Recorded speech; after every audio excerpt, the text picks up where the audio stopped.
है आपकी आवारागर्दी, आपकी ये गुंडागर्दी, आपके छोड़े हुए ये पिल्लू, इतना सा है वो।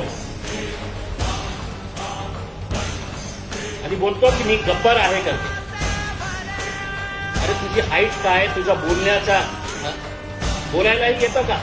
आणि एकटा सोबत आपल्या सोबत 5-5, 6-6 गाड्यांचं बाउन्सर्स, पोलीसवाले घेऊन फिरतात।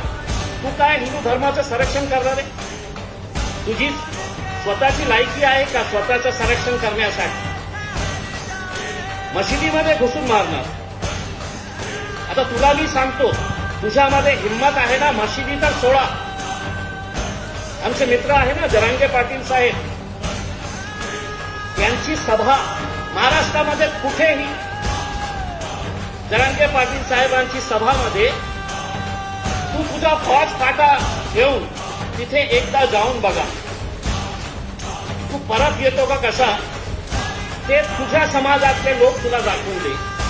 दुसऱ्या समाजाच्या बाबतीत बोलूच नको तू। जरांगे पाटीलांच्या सभेमध्ये तू जाऊन एकदा असं चक्कर मारून घे। तू खूप मोठा आहे ना गब्बर, तर दुसऱ्यांच्या धर्माबाबत, जातीच्या बाबत बोलूच नको तू। तर अशा परिस्थितीमध्ये आज मी सर्व